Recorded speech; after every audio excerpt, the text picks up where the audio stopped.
Hey guys, this is really cool. So school just started and I have a custom backpack.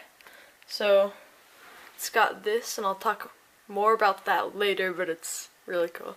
And then, so this is my custom 3D printed logo.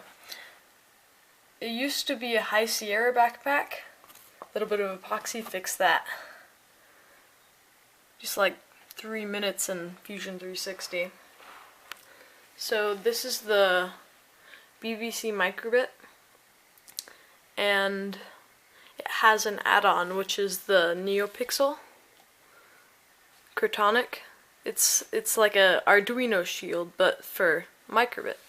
And let's see if this blinds the camera. Yep. So, oh, that sucks.